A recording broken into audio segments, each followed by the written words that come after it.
안녕하세요. 다양한 투자 이야기를 전해드리는 짜투리 TV 짜영입니다. 자, 벌써 오늘 금요일이네요. 참, 금요일인데, 정말 투자하기 참 힘듭니다. 예, 정말 마음이 왔다 갔다 하는 그런 마음이 있는데, 자, 투자를 하면서 우리가 이렇게 위기가 항상 찾아오는 것 같습니다. 뭐, 버티는 자만이 웃을 수 있다라고 제가 이렇게 타이틀 제목을 걸기는 했지만, 사실 버티기까지의 그런 과정들이 너무나 힘든 것 같아요. 그래도 이렇게 우리가 이제 뭐 웃으면서 좀 긍정적인 그런 멘탈을 좀 가져가면서 버틸 수밖에 없을 것 같습니다. 아무쪼록 여러분들 좀 힘든 시기인 것 같습니다. 힘내시고 또 언젠가는 우리가 또 이렇게 상승하는 모습을 보면서 분명히 또 웃을 수 있는 그런 시점들이 올 거라고 저는 생각을 합니다. 그때까지 여러분들 또 성투하시고 즐거운 마음으로 이렇게 좀 기다리시면 좋으실 것 같습니다.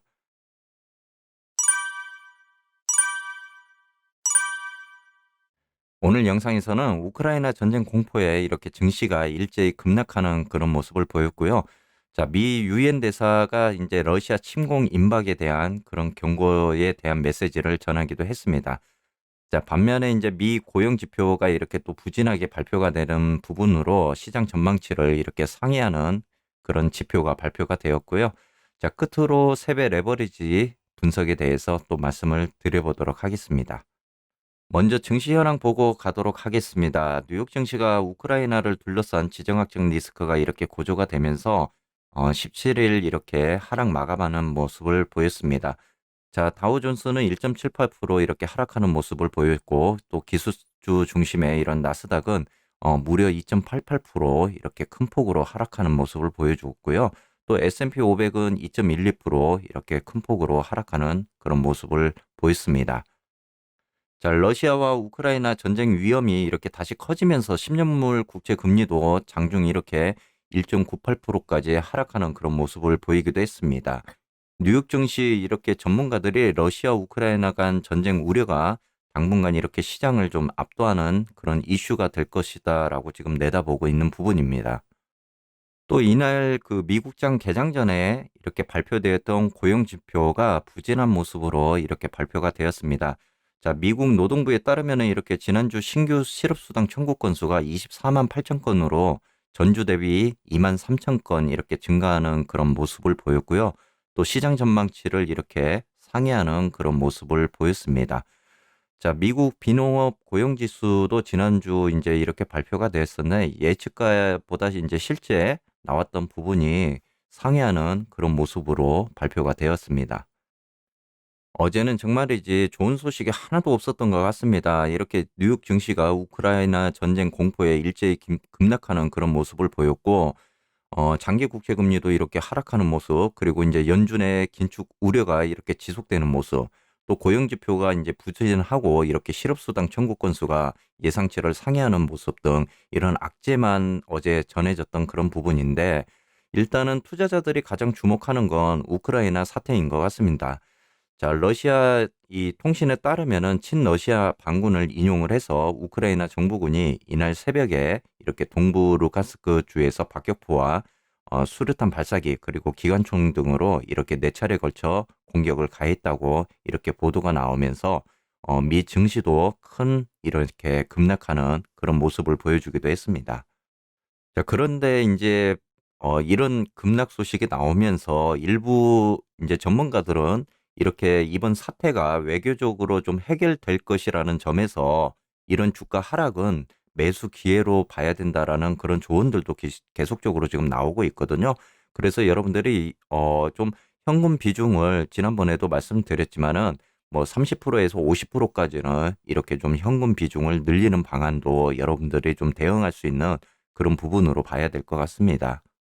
자, 이렇게 이제 외교적인 해결이 될 것이다라고 하면서 증시가 반등되는 그런 모습을 보였는데, 또 이렇게 이제 러시아 침공이 임박했다는 그런 경고가 또 계속적으로 나오면서 증시에도 이렇게 악재가 되고 있습니다. 자, 유엔 주재 미국 대사가 이렇게 SNS를 통해서 러시아의 우크라이나 침공이 임박했다라고 지금 경고를 하고 있거든요. 자, 미국 대사가 이렇게 그 현장의 증거는 러시아가 이제 침공 목적으로 이렇게 향하고 있다라고 이렇게 트위터를 통해서 발표를 하기도 했습니다. 자, 한편에서는 이제 연방준비 제도의 그런 긴축 우려가 이제 지속이 되는 부분인데, 제임스 블러드 이제 세인트루이스 연방 은행 이 총재죠. 자, 오는 7월 1일까지 이렇게 기준금리를 100pp 인상해야 된다라고 이렇게 주장을 하기도 했습니다. 올해 2분기에 이런 대차 대조표를 축소하기 시작해야 한다는 그런 기존 입장도 또 한번 이렇게 재확인하는 부분으로 이야기가 나오고 있는데, 연준이 이제 가파른 이런 긴축에 나설 경우 또 시장이 한 번 더 흔들릴 수 있는 그런 악재가 될 수 있습니다. 자, 오늘도 세배 레버리지 한번 보도록 하겠습니다. 먼저 TQQQ입니다. TQQQ가 이제 어제 이렇게 마이너스 8.87% 하락하면서 큰 폭으로 이렇게 하락되는 모습을 보여줬는데요. 일단은 지금 52달러 선을 나름대로 이렇게 좀 지지해주는 그런 모습입니다. 자, TQQQ 같은 경우는 제가 어제 이제 이렇게 반등이 한 번 더 이렇게 나온다면은 굉장히 좀 좋은 모습으로 갈 것이다라고 말씀을 드렸는데, 또 악재가 이렇게 나오면서 좀 그렇지 못한 모습을 좀 보여주고 있습니다. 일단은 TQQQ 같은 경우는 단기 이제 고점이었던 이렇게 60달러 그리고 62달러 선에 이렇게 또 도달을 하면은 강한 또 이런 단기 매도가 좀 나올 것으로 지금 보고 있거든요. 그렇기 때문에 여러분들이 이제 지금으로서는 뭐 이런 조정 장세에서는 계속 단기적으로 제가 수익을 좀 내셔야 된다라고 지금 말씀을 드리잖아요. 자, 이틀 전만 하더라도 여러분들이 이제 이렇게 10%, 12% 이제 수익이 났던 부분이 지금 다시 원점으로 이렇게 돌아오는 그런 상황입니다. 자, 여러분들 어제 이제 제가 박스권 투자법에 대해서 말씀을 드렸잖아요. 이렇게 이제 박스를 형성을 이렇게 했을 때 여러분들이 이탈되는 요 부분, 이 부분들이 이제 매수가 되는 시점이다라고 지금 말씀을 드렸습니다. 자, 전문가들이 이제 러시아 악재가 이렇게 좀 해결이 된다면은 지금의 시점에 있어서는 좀 매수 시점이 될 것이다라는 이야기들은 많이 하고 있어요. 그런데 지금으로서는 굉장히 좀 이런 악재가 해소가 되기까지 좀 시간이 좀 걸리지 않을까 싶은 부분도 있습니다. 그렇다면은 우리가 현재로서는 이제 하락적인 부분도 한 번 더 염두를 해 두셔야 되는 부분이고, 만약에 현금 비중이 좀 충분히 계신 분들이라면은 계속적으로 이렇게 담아 가시겠지만, 그렇지 못하신 분들이라면은 이제 존버를 할 수밖에 없잖아요. 자, 그런 분들이 이제 이렇게 좀 반등을 해서 가져가면은 이 부분에 와가지고 매도세가 또 이렇게 나올 것으로 보고 있습니다. 자, 강한 상승세로 이제 이런 저항선을 좀 뚫어주지 못하는 상황이 된다면은 계속적으로 이렇게 단기성 증시가 이렇게 펼쳐질 걸로 지금 보기 때문에 여러분들이 이런 부분들을 좀 참고하셔가지고 좀 대응을 하셔야 된다라고 저는 이야기를 좀 해드리고 싶어요. 자, 다음은 불주입니다. 불주도 지금 13달러 선을 이렇게 지지하는 모습인데, 지금 불주 같은 경우는 좀 추세가 아까 TQQQ보다는 더 좋지 않습니다. 왜냐면은 여기에서 이제 반등이 나오면서 이렇게 완전히 두세 번 가져갔어야만이 추세가 좀 살아있는 그런 모습을 보일 텐데, 지금 이제 불주 같은 경우는 나스닥을 기술주들을 이렇게 추종을 하고 있잖아요. 지금 추세 라인이 점점 벌어지는 그런 그 모습들을 보여주고 있는데, 한 번 더 인제 좀 하락적인 부분이 또 나온다면은 굉장히 좀 좋지 않는 부분으로 지금 가고 있습니다. 마찬가지로 지금 불주 같은 경우도 이렇게 2-3일 전에 이렇게 저점에서 지금 12% 까지 올라갔었거든요. 그러면 어제 인제 마이너스 11.16%로 이렇게 하락하는 모습인데, 완전히 지금 다 수익률을 이렇게 어 깎아 버리는 그런 상황이 되었습니다. 다시 원점이 되어 버린 거죠. 그렇다면은 이 시점에서 인제 여러분들 매수를 하셨던 분들은 지금 물려 있는 그런 상황이 됩니다. 최대 아마 9% 10%까지 이렇게 물려 계신 분들이 계실 건데, 이분들이 인제 또 이렇게 반등을 해 줬을 때 이렇게 단기성 매도를 할 것으로 보고 있습니다. 자, 이렇게 인제 불주 같은 경우도 16달러 선 그리고 17달러 선이 지금 단기 고점이잖아요. 이 부분에 올라온다면은 또 단기성 이렇게 매도가 출현할 것으로 보기 때문에, 이런 부분도 인제 불주를 지금 현재 가지고 계신 분들은 이 부분도 좀 생각을 하셔야 됩니다. 자, 다음은 FNGU입니다. FNGU가 두 종목이 뭐 중국 종목이 있어서 그런지는 모르겠지만은, 그래도 인제 불주보다는 어제 인제 마이너스 9% 정도 이렇게 하락하는 모습을 보였는데, 불주보다는 약 2% 정도 그래도 인제 덜 빠진 그런 느낌의 모습을 지금 보여주고 있잖아요. 자, 지금 23달러 선을 이렇게 지지를 하고는 있지만 굉장히 좀 불안정으로 이렇게 지지를 하는 그런 모습입니다. 그래도 이 선만 좀 깨지지 않는다면은 그래도 좀 불주와 더불어서 좀 나름으로 좋지 않을까라는 생각은 하는데 그래도 불주보다는 아직 추세가 좀 낮습니다.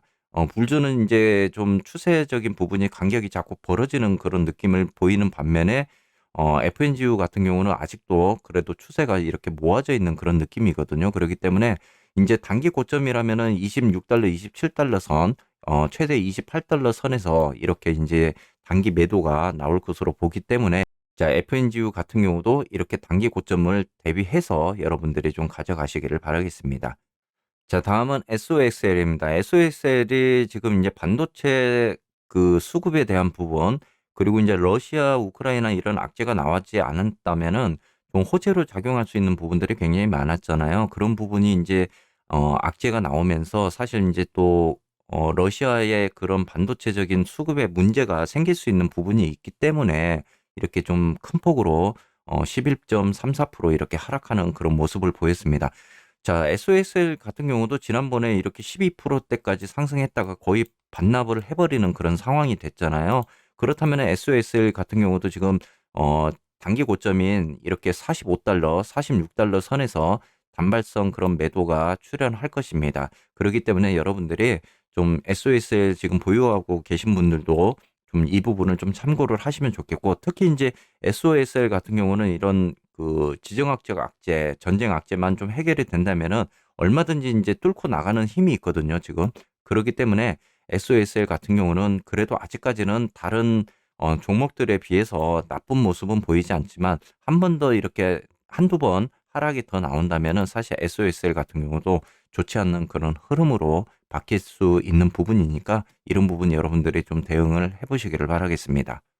자, 앞으로 이제 이런 러시아, 우크라이나의 이런 지정학 리스크적인 부분, 그리고 FOMC의 이런 연준의 인플레이션에 대한 긴축 재정, 참 여러 가지 악재가 굉장히 많은 그런 부분입니다. 좀 힘든 시기가 되지 않을까, 이렇게 좀 고민을 해보는 그런 시간들이 되고 있는데요. 자, 여러분들 앞으로도 좀 성투하시고 힘내시기를 바라겠고, 예, 오늘도 영상 시청해 주셔서 진심으로 감사드리겠습니다.